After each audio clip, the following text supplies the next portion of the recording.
It was in our last video that we looked at subspaces and we talked about the subspace test. In particular, we looked at one example of proving that a set H was a subspace of, I think in that case we were talking about R3, wasn't it? Yeah.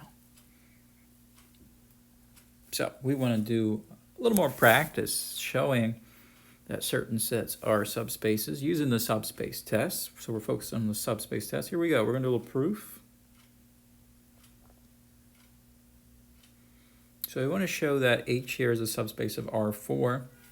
It's clear we're dealing with R4, right? Because when you look at our vector type in H, so the type of vectors that show up in H, they have what, 4 entries. So let's just say, first of all, let's note H is a subset of R4. You want to say that first, right? It's a subset. R4. So a subset symbol is that sideways horseshoe and then the little partial equal to sign underneath. So H is a subset of R4. That's important. Now the first real big step, you got to show that the 0 vector is in H.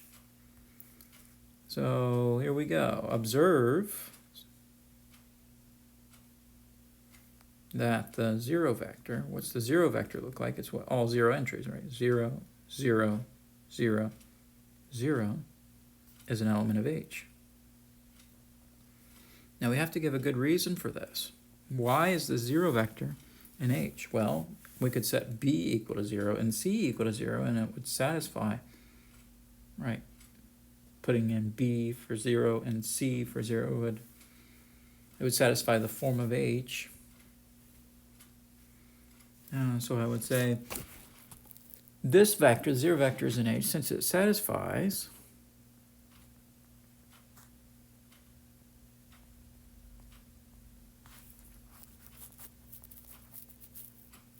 the form,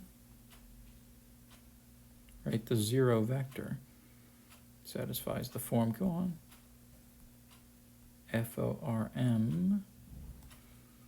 What form does it satisfy? B plus 2C, B, C, B minus 2C, by setting both B and C equal to 0, all right? We set B and C equal to 0, yeah.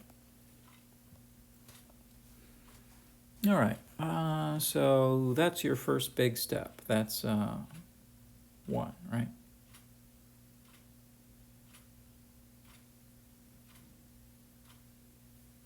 Let me call this first one. I'll just call this first question here 1. Roman numeral 1 with parentheses around it. So we did part 1 to this, right? We were able to show that the 0 vector is in H. Now, before you go into part 2, showing that when you add 2 vectors, you get another vector. Before you do that, let's take 2 arbitrary vectors. Let's call them U and V. Let U and V be elements of H. And let's take an arbitrary scalar. Let's call it R, be an element of the real numbers. Now the question is, what form do U and V take on? What does that look like? U is going to look like, well, it looks like that the first entry is the second entry plus twice the third entry. So I'm going to say it's what? U2 plus 2U3. That's the first entry. The second entry will just be U2, second entry. The third entry will just be the third entry, U3. And the fourth entry, be really careful here, it's going to be, what, the second entry minus 2 times the third entry. U2 minus 2. Okay, that's what U looks like.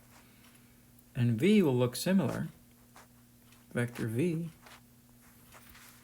right? The first entry will actually be, what will it be? It'll be the second entry, V2 plus twice the third entry, 2V3. Second entry will be the second entry, V2. The third entry will be the third entry, V3. And the last entry, the fourth entry, will be what? Second entry, V2 minus 2 times the third entry, V3. Should be a V there. All right, so now we're ready to do the next step. What's the next step? It's adding the two vectors and seeing if they're in H. So let's note, when I take U plus V together, what happens? Well, I'm going to add what U2 and V2, and we're going to call that what? U2 plus V2. All right, we're going to add 2U3 and 2V3, and out of those we can factor out a 2, so we'll write 2 times U3 plus V3. All right, so now on the, let's see, second entry, we got just U2 plus V2 straight up. All right, on the third entry, we just have U3 plus V3 straight up.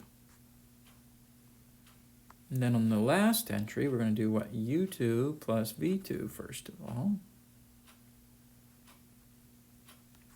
And then we're going to take minus 2U3 and minus 2V3, and we can factor out a 2 on that. And we'll have minus 2U3 plus V3.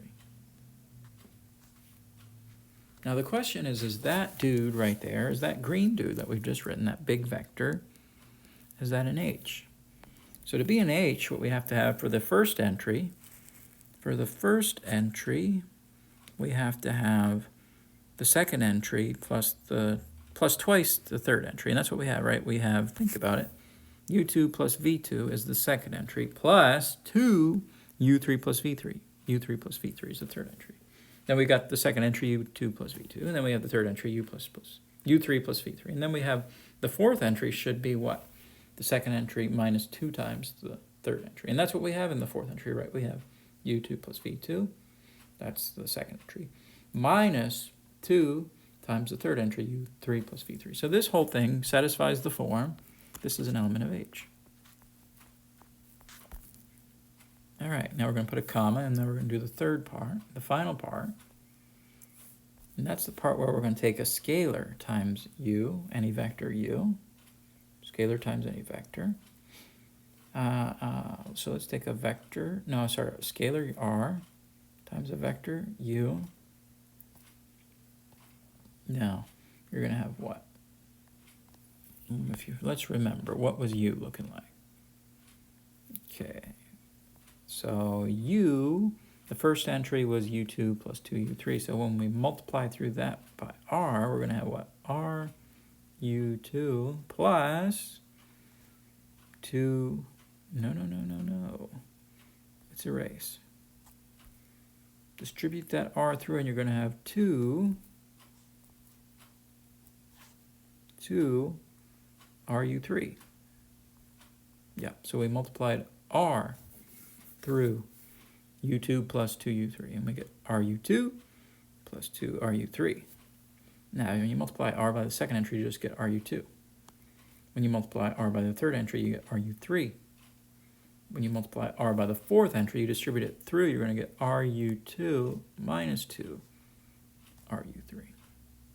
So the big question is this red vector that we've just calculated here, the entries, does that satisfy the form for vectors in H? Answer is yes, right? The first entry is, look, the second entry, RU2, plus 2 times the third entry, RU3. The second entry is just the second entry, RU2. The third entry is just the third entry, RU3.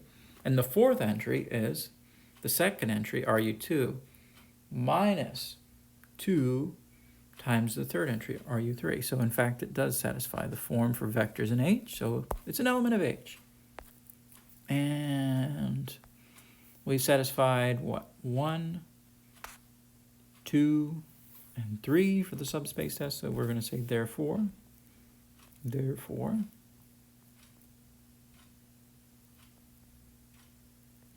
H is a subspace